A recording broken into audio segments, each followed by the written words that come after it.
He was a guy, hard-working guy, first of all. That's what people forget. Driven by success, and who had a great ambition. Worked, of course, as well in a dominant club, but he was a dominant figure of English football. Uninterrupted success for 20 years or more. So after such a long period, it creates a huge void for English football, but as well for his club. The challenge of Manchester now is to make a smooth takeover and make sure that there's no hiccup on the road for them, and that will not be easy. You come from east of France, he comes from north of Great Britain, so it means you are very different people. How were your relationship, personal relationship with you? Well, I must say it was very difficult for years, and over the years it has moved into more respectful attitude and more understanding attitude. It was very aggressive at some stage. It reached a point where, of course, it was at a very bad level. But over the years, because we have certainly aged, because certainly we have gained respect for each other, but it has become better. In football, you have a superficial relationship with the other managers because you meet on the day of a game. Before a game, you are all tensed and focused on your team. After the game, there's always one very happy and one very angry. So it's not the best platform to have a good exchange of views. The best way sometimes is when it finishes with a draw, but we were most of the time in extreme situations, you know. And in '98, you were the happy man, he was the angry man, as you told. Do you think your double in this season must have hurt him? It's been very hurt because there was no history of success for a foreign manager in England at all. And as well because we were 13 points behind Man United at some stage of the season, and we beat them over there at Old Trafford during that season. And that was a turning point, and we finished with a double in that season. Of course, that hurts because he's an ambitious guy, like it hurts me now not to be capable to fight with Man United. And 4 years after this double, you made it again in 2002. He talked about all the physical scrappers, talking about Arsenal. Do you remember what your response was at this moment? No, I don't remember all, you know.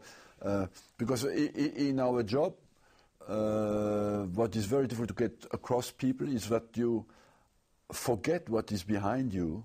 Our job is an obsessed job with the future. You're always in the next game. What is behind you, you let people analyze it, but you're more worried about your next game. When you won the league in Old Trafford, you talked about this before, was it still something special? It's of course, not like winning. Of course, because we won the cup 3 days before. We went to Man United on the day, and we won the championship over there. For me, it is something special when you win against your opponent on the pitch of your main opponent. But of course, you never forget that. But you must know that for a manager, to win is normal. To lose is the atrocious thing. And the scars you have inside yourself are all the defeats that you have as a responsible of a team. And I'm sure that all the managers who listen to me today will agree with that. The success is normal.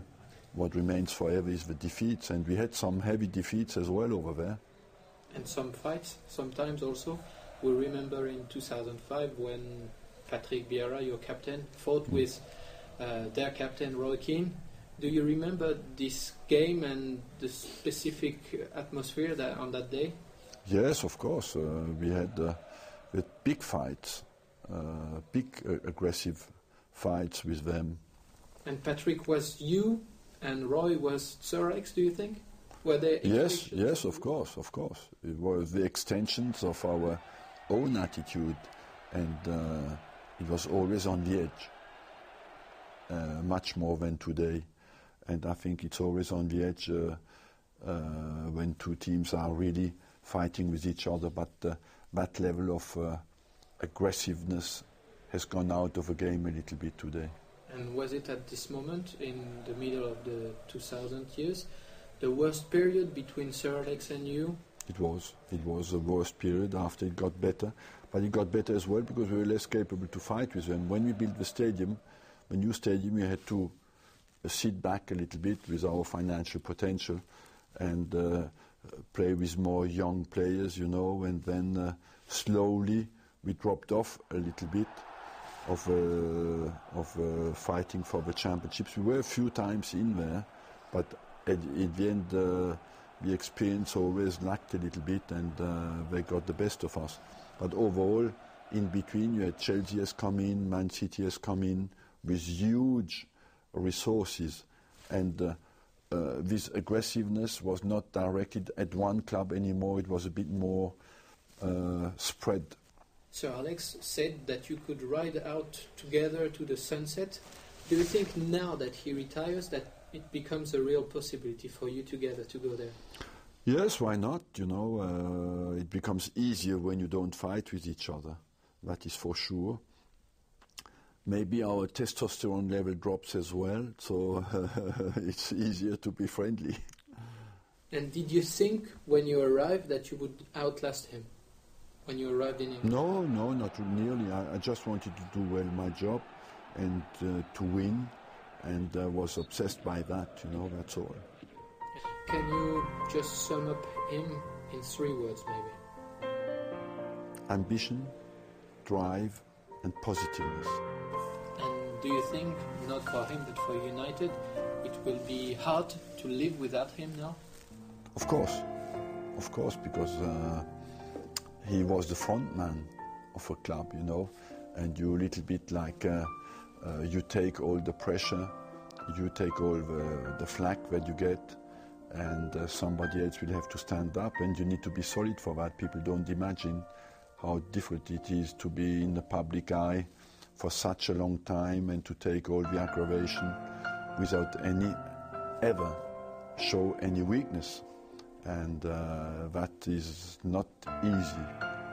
And he has done that very well, and sometimes in a scary way, you know, but that will not be easy. And concerning his retirement, have you been surprised, and why have you, or haven't you been surprised? I haven't been surprised because I told my staff a long time ago that I think it will be the last season of Ferguson. I detected that at some signs, but have nothing to do with motivation, because I think even one of the signs I detected, he was over-motivated for the whole season. But I always thought it could be his last year. And overall I was right, but I must give him credit, because until the last day he has never shown any obvious signs that he doesn't care, that the future is not of any interest to him. He always behaved like he would stay forever.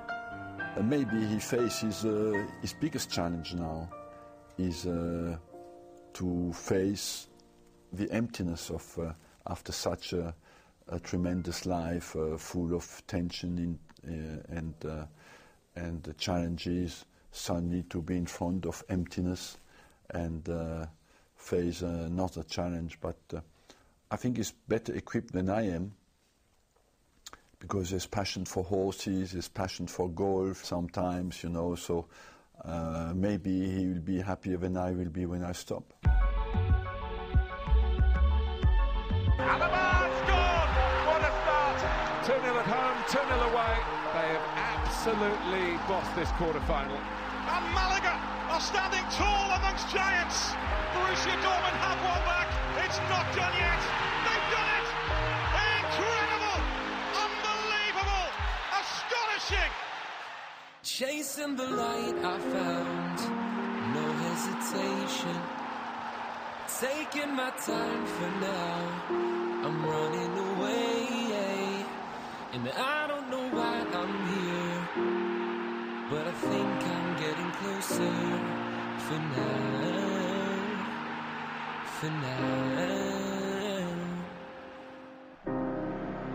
No more wasting time chasing life's demise now, and I keep on dreaming.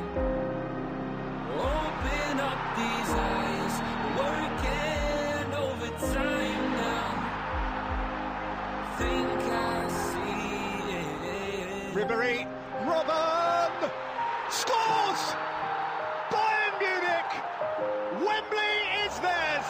You have Bayern, who is every year competing for the Champions League final, and then you have a separate case, that is Dortmund. Dortmund is the consequence of a good work, of a quality education, and of building a team together that is based on intelligent scouting, and a manager who has done a great job is Jürgen Klopp. So I would distinguish the two clubs. But German football, let's not forget, is dynamic, well organized, has a huge number of football players. There are 5 million people who play regularly football in Germany, and they have done a great job with their youth, and they produce the talent at the moment. If you look at the results of the youth teams, it looks like in the coming years German football will be dominating Europe. What can you say about Bayern Munich? You played against them this year. In terms of football, really, what are their main strengths, do you think? Tactical maturity, physical level absolutely above normal, and great solidarity in the team. Everybody has a very collective attitude with a few dominant figures. Dominant figure number one for me is Schweinsteiger, and there are two flanks with Ribéry, who can of course make a difference, and on the other side Robben or Müller, who can make a difference. Dortmund in particular, I would like to know a few words from you about Jürgen Klopp, young and talented coach. What do you think of his work with his team? He has done an excellent job, and I would like, of course, to congratulate him. I think he has created a team who plays a very attractive game based on speed, on verticality, on quick transitions, and they play a very modern game with a very talented team, and you have to give him a great credit for that. And with his team, they won against Real Madrid, Barca lost against Bayern Munich. Do you think those two Spanish teams needs to rethink their way to behave? Do they need to recruit maybe? I think there's two different cases. Barcelona looks to have reached a low point of physical level and of belief. They have reached a point where certainly that will raise some questions, because your quality can become detrimental as well, and that quality was based on the possession of the ball, and it looked a little bit like they played possession for possession, and that when Messi didn't create that verticality in their game, they were not really dangerous. On top of that, they looked suddenly very vulnerable defensively.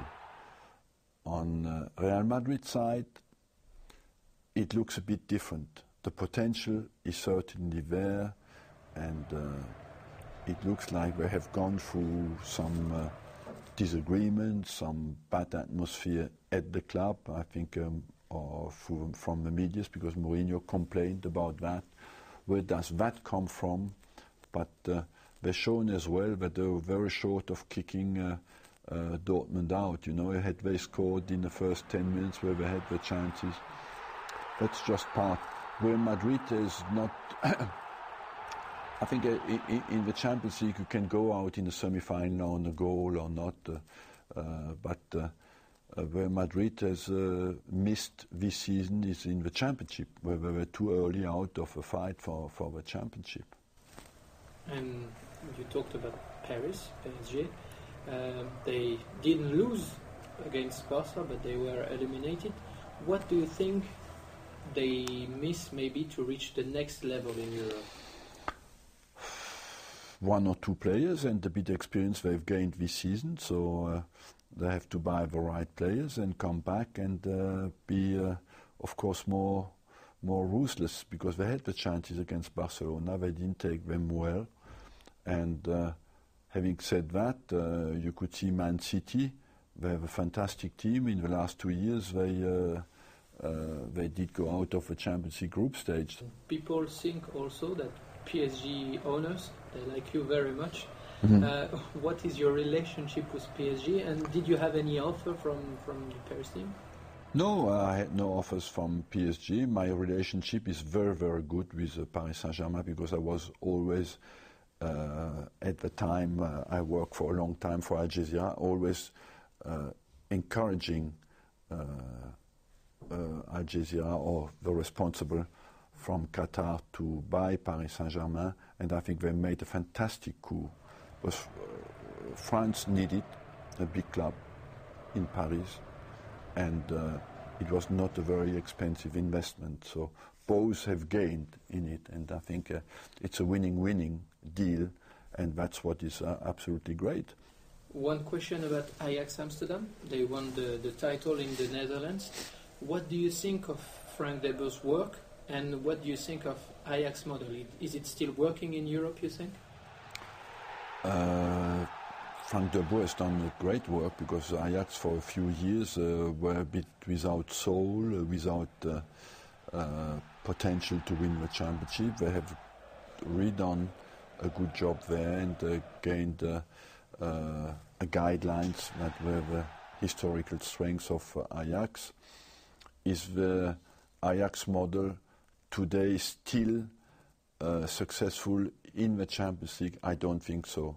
Why? Because the differential of financial potential between the Dutch clubs and the rest of the European clubs has become too big, and they will lose their good players too early.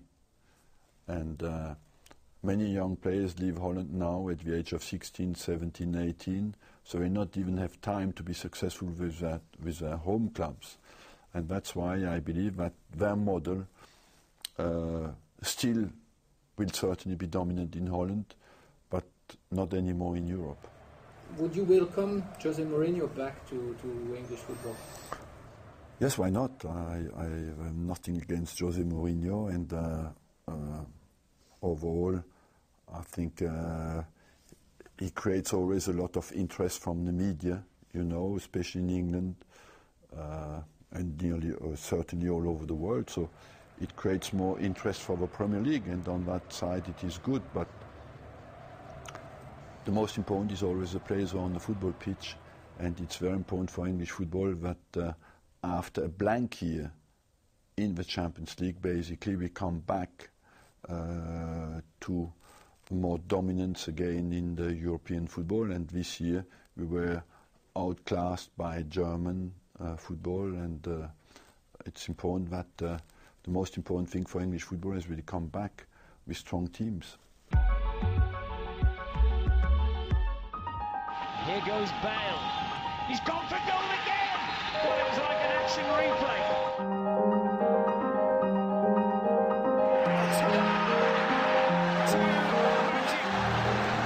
Swings off the one that is Gareth Bale's left foot equals Tottenham win.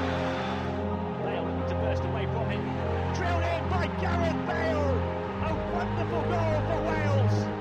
Power, pace, direct play in his game, and he is a player. He's not a touch player like Messi, you know. He's a touch player, but he's a very efficient player who's very direct and can absorb long distances with power, and has the strength to finish well.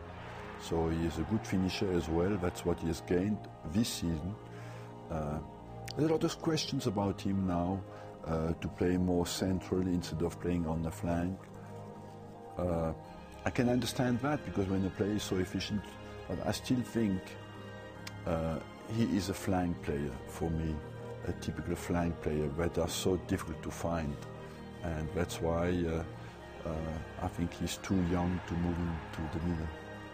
Do you think he can be in the top 5 players at this moment? It's a bit early, but he has potential to be, of course. But you cannot say that you voted best Premier League player and you would rule out that possibility. I think he will be. Now it depends on the consistency of his presence at the top level, because the injury role, if you look at Ronaldo and Messi, for example, are the two head figures of world football. They don't miss a game in the season. They have fantastic health, and that is the most important, the consistency of the number of games you play. We know you know a lot of players from Southampton, just like Walcott. Did you know him when he was a teenager? Yes. And were you interested in having Gareth Bale? Yes. And we didn't take him because we had Ashley Cole and Clichy. And we didn't want to add another left back. It must honestly confess it was a huge mistake, because he can play left midfield, you know. And he struggled at the start at Tottenham. At some stage we were ready to sell him on the noises I got. And then they moved him up to midfield, and he did exceptionally well. The career sometimes of a player depends as well on playing at the right position.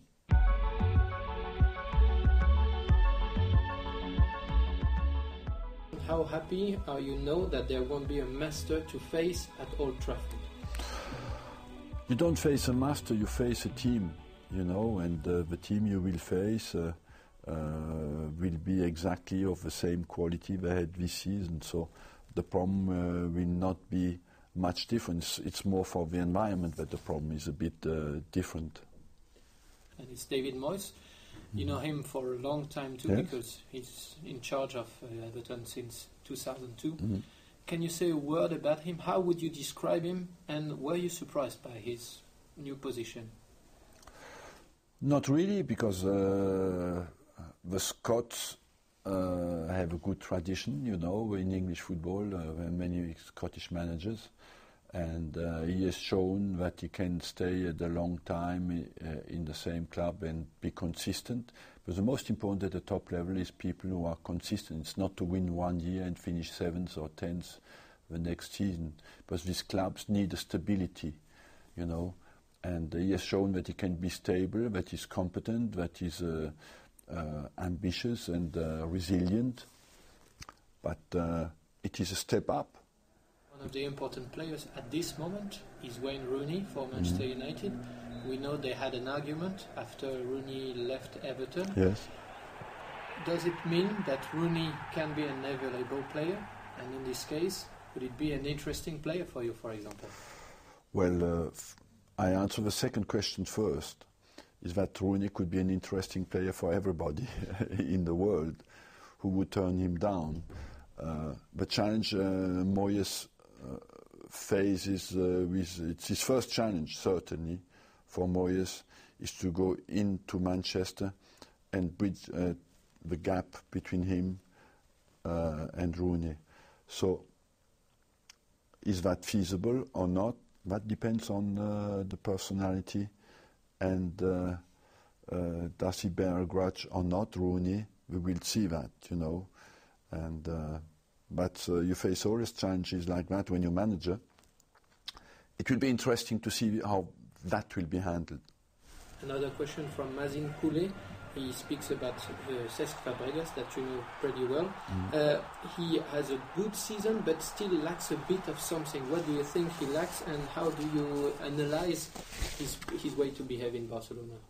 I think what he lacks is the confidence at the moment, a little bit, of being a regular player. Recently has not been that, and Cesc is such a passionate football player, a player of such a quality that it must hurt him not to play in every single game, and that's what he misses. When you come in and out, you never play with full confidence. And one last question from Tabet Khaled, I think. How do you see the future of football in the Middle East? A very different question, but how do you see that? Well, it looks like some Middle East countries have financial potential to buy the best players. So I personally would see they could have a great future if they create a championship of the Middle East, you know, and then they could create a real interest. As long as they remain separated, the Emirates, the Qatar, Saudi Arabia, and it will be difficult for them to attract the best players. If they could create a championship where the Middle East countries play together and create a real championship, then they could be very interesting for their development and to attract the best players.